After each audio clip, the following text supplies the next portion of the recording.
महिमा गाई गई है। भूमि तो भारत भूमि की बहुत वंदना है, कण कण शंकर है यहाँ का, पर कुछ भूमि विशेष मानी गई है।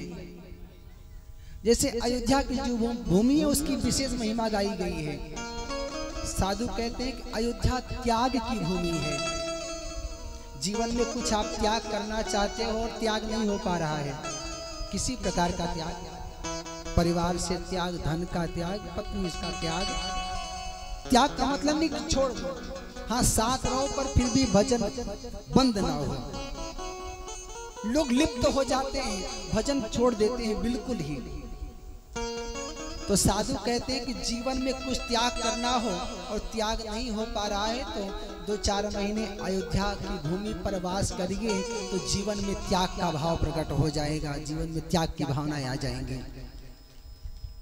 और दूसरी भूमि काशी की भूमि की बड़ी वंदना की गई है। काशी ज्ञान की भूमि है। जीवन में ज्ञान प्राप्त करना चाहते हो, विद्या प्राप्त करना चाहते हो, पढ़ाई में मन नहीं लग रहा है, कुछ पढ़ने को मन नहीं कर रहा है, तो काशी में जाके कुछ समय बिताइए। तो काशी के जो वासी हैं वो बड़े कृपालु हैं। शिव जब कृपा करते हैं तो शिव के पास भले कुछ नहीं है, ना घर की व्यवस्था, ना भोजन की व्यवस्था, ना पहनने की व्यवस्था, पर उनकी सेवा में जो रहता है उनको माला माल कर देते हैं। इसलिए काशी में जाइए ज्ञान को प्राप्त करने के लिए। और वृंदावन भक्ति की भूमि है। पूजा पाठ में मन नहीं लगता हो, पूजा करने बैठो तो दुनिया का काम याद आता है, वैसे काम नहीं याद आएगा। पर पूजा करने बैठो तो मालूम चलेगा कुकर सीटी मार रहा है कहाँ, गैस के ऊपर। बाहर कोई आ गया है, जरूरी मिलना है उससे, तो जल्दी जल्दी घंटी बजाई निकल लिए। बच्चा रो रहा है या कुछ ना कुछ हो ही जाता है पूजा के टाइम पे। क्यों? मन नहीं लग रहा।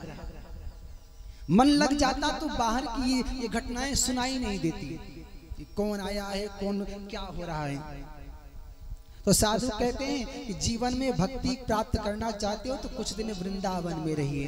वृंदावन भक्ति की भूमि है, भक्ति सहज जीवन में प्राप्त हो जाएगी। और नैमिषारण्य ये कथा की भूमि है।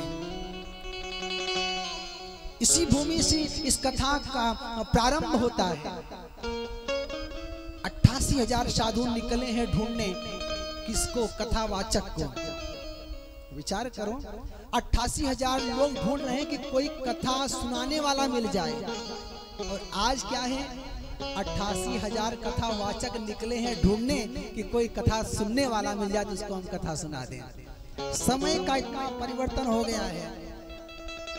पहले वक्ता की कमी थी, श्रोता बहुत थे, आज श्रोता बहुत हो गए हैं। अरे कथा सुनाने के लिए झगड़ा तक कर लेते, नहीं हम ही सुनाएंगे, यहाँ तक हो जाता है। हमारी कुछ कथाओं में ऐसा हो गया है, पीछे की कथाओं में नहीं हम सुनाएंगे, उनसे क्यों सुनोगे। पर तुलसी जस भवतव्यता, जिसके भाग्य में जो लिखा है वो भाग कर आता है। जबरदस्ती भक्ति या किसी को जबरदस्ती आप नहीं कर सकते। नैमिषारण्य की सुंदर भूमि पर सूत जी सौनकाद 88,000 ऋषियों को कथा सुना रहे हैं।